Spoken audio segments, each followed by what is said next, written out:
Walking alone, the streets are empty. Bab 115. Tuan, rahasiamu telah terungkap. Andrean memilih bangkit dari duduknya. Hawa di tempat itu sangat menggerahkan. Dia menghela nafas dalam, ingin rasanya berlalu dari tempat itu, daripada menunggung malu. Namun, jika dia melakukan sama saja menyerah untuk menyatakan kekalahan. Mau atau tidak terpaksa menahan diri dari segala tatapan sinis yang tertuju kepadanya. Benar, itu adalah kami sedang berdua di suatu restoran. Namun, tidak seperti yang kalian pikirkan, tidak terjadi hal apapun di antara kami. Maaf, sepertinya Tuan Rio terlalu berlebih-lebihan. Ucapnya santai, menatap tak bersahabat ke arah Rio. Berlebih-lebihan. Apa maksudmu? Jadi berciuman itu tidak ada masalah. Tuan Andrean, Anda sepertinya pria yang tidak bermanfaat, memperlakukan istri orang lain seperti kekasihmu. Apa hukuman yang pantas untuk pria rendahan sepertimu? Rio menyeringai menudingkan telunjuknya ke arah Claudia. Aku yakin pria selingkuhanmu itu memiliki pemikiran yang sama denganmu, ingin melakukan hal menjijikkan, seolah-olah tidak pernah melakukan kesalahan apapun. Cukup PPP. Bastian bangkit dari duduknya, akhirnya mulut itu angkat bicara. Sebelumnya, berusaha menekan kemarahan memilih bungkam. Namun, penghinaan Rio yang ditujukan kepada putrinya sangat mencoreng harga dirinya. Karena dalam prinsipnya, menghina Claudia sama saja mencemoohkan dirinya. Rio, atas dasar apa kau menyalahkan anakku? Setahuku dia adalah wanita yang terpelajar, berpendidikan, tidak akan tertarik melakukan hal yang tidak senonoh itu, seperti yang kau ucapkan. Katakan, apa yang kau rencanakan? Apakah kau sengaja untuk menjebak lalu mendatanginya ke tempat itu? Jika iya, aku tidak tertarik dengan skenario murahanmu itu. Jika hal itu tidak terbukti, aku tidak akan segan-segan untuk menuntut lalu menjerumuskanmu ke dalam penjara. Karena kau telah berani merusak nama baik putriku. Ucap Bastian kuat, biji mata berapi-api menatap ke arah Rio seolah ingin keluar dari kelopak matanya. Aku curiga, jangan-jangan kau suami yang berkekurangan, tidak tahu cara memuaskannya, tidak memberikan perhatian yang lebih serta tidak memahami perasaannya.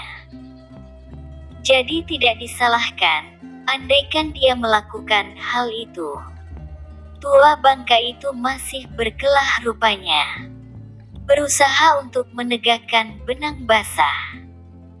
Tua bang, sepertinya satu pukulan tidak cukup untuk menghancurkan otak licimu.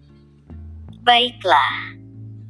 Tuan Bastian, sepertinya dengan satu bukti tidak membuat kamu puas. Baiklah, aku tidak keberatan untuk memberikan satu kejutan indah lagi. Kamu mungkin penasaran, bukan? Selesai berucap, Rio kembali mengurai senyum sarkas. Wajah para tamu terlihat menegang. Menyaksikan persetujuan antara kedua klan itu. Jamuan unik, disuguhkan dengan percekcokan dua keluarga kaya, layaknya seperti akting di dalam drama. Namun, sedikit berbeda, pemerannya tidak dibayar sepeser pun. Rasa penasaran, akhirnya mereka memilih bertahan di dalam tempat itu, meskipun terlihat beberapa penjaga berusaha membubarkan mereka. Tangan lebar itu menekan benda keras berbentuk persegi. Kemudian terdengar suara rekaman. Claudia, kamu telah menghancurkan segalanya. Kerja keras kita selama ini sia-sia hanya karena tingkah laku kekanak-kanakanmu itu. Teriak Andrean, menarik kencang tangan wanita itu. Andrean, kenapa kamu menyalahkanku? Salah kamu sendiri. Kenapa tidak memberitahuku jika ada pria menasteringskelkan itu di tempat ini? Aku juga tidak tahu kenapa dia berada di tempat ini. Claudia, kau harus berusaha keras membersihkan kecurigaan pria itu kepada kita, serta menutup rapat. Tidak ada seorang pun yang tahu keinginan kita untuk memiliki KBS Group. Kamu harus bisa, ucapnya nafas tersengal. Setelah kejadian ini, aku tidak yakin bisa melakukannya, tapi aku akan berusaha. Apakah kamu melakukan hal yang aku inginkan? Agar wanita itu jatuh di dalam perangkap kita, aku juga tidak ingin mengecewakan harapan keluargaku untuk melumpuhkan si tua Bangkara Harja Wijaya itu dengan cara memanfaatkan wanita bodoh dan pria arogan itu. Rio, hentikan! Claudia berteriak histeris, wajah berubah berwarna merah padam, seluruh tubuh bergetar menanggung malu.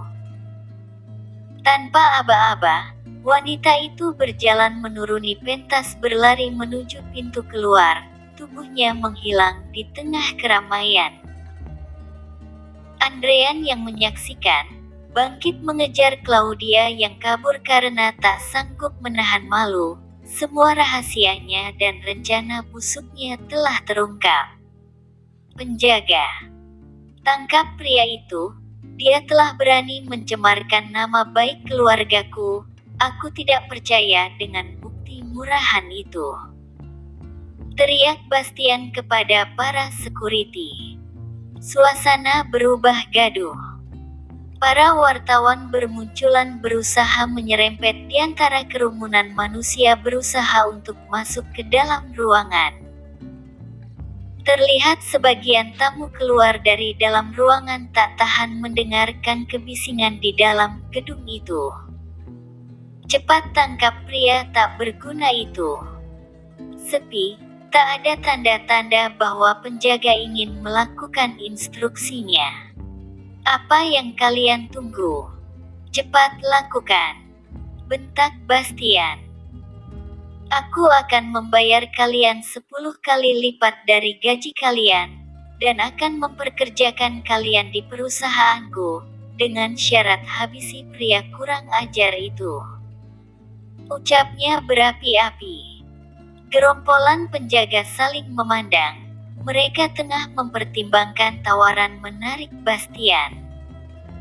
Tak lama para penjaga saling mengganggu. Kemudian 6 orang diantaranya bergerak menghampiri Rio untuk menghajarnya. Bagus. Kalian sedikit pintar. Bastian, hentikan. Jangan lakukan itu kepada putraku. Dia tidak bersalah. Putrimulah yang bersalah dalam hal ini. Bella Raharja menatap prihatin ke arah Bastian. Bastian, aku akui diriku manusia kejam, namun sekarang baru aku sadari, kaulah manusia yang lebih kejam dariku. Hai, Raharja, tutup mulutmu. Jika kau menginginkan tetap aman, jangan rewel. Apakah kamu ingin ku perlakukan seperti anakmu? Bastian, langkahi terlebih dahulu mayatku, jika ingin melenyapkan anakku. Tatapan mata Raharja berubah garang. Memangnya kamu memiliki kekuatan, jika tanpa ada aku di sisimu? Cemoohnya diiringi serangaian angkuh. Bastian, kau manusia keasterisci tidak memiliki hati nurani. Bodohnya aku telah terpengaruh dengan semua kebusukanmu selama ini. Ha, ha. Ternyata kau baru sadar dari mimpi panjangmu. Bagus. Raharja berusaha menghampiri Rio untuk menyelamatkan putranya. Namun, 3 orang penjaga telah mencegatnya. Mendorong kuat tubuhnya ke dinding hingga ambruk ke lantai. Siapa yang berani menantangku, bersiap-siaplah hidup seperti di dalam neraka.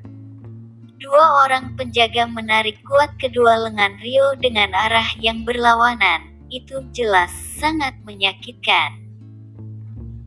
Dan terlihat 2 orang lainnya mengarahkan tinju ke wajah Rio, dan seseorang lagi meninju kebahagiaan perutnya. Buk, buk. Puluhan tinju bersarang di perut dan di bagian wajah Rio. Darah merah menyembur dari dalam mulutnya. Di bagian hidung terlihat memar, di lubang hidung mengucur darah segar. Rio berusaha melawan, namun tak berdaya telah dikeroyok orang suruhan Bastian. Tolong, tolong. Suara teriakan seorang perempuan terdengar nyaring di antara kerumunan. Liana berusaha berjalan, menggapai ke arah kekasihnya. Namun kandas, tubuh ramping itu ditelan sesaknya manusia yang berdatangan ingin menyaksikan pertempuran 2 penguasa itu. Rio, Rio, Rio. Suara teriakannya lenyap ditelan kerusuhan. Hentikan. Suara bentakan mencuri perhatian semua orang. Mereka memalingkan wajah, memandang ke arah sumber suara.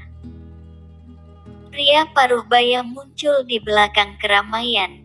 Satu persatu orang menjauh memberikan ruang kepadanya untuk mencapai bagian depan tempat itu. Seorang pria mendorong kursi roda yang diduduki seorang pria paruh baya. Kedua orang itu mengenakan topi dan kacamata berwarna hitam yang sama. Seolah ingin menutupi privasinya. Dia terus mendorong kursi roda itu hingga mencapai sudut pentas. Orang suruhan Bastian menghentikan serangannya ke tubuh Rio, setelah mendengarkan teriakan dahsyat dari pria tak dikenal itu. Polisi, silahkan tangkap pria itu. Pria paruh baya itu menuding ke arah Bastian. Next episode. Siapakah pria paruh baya itu?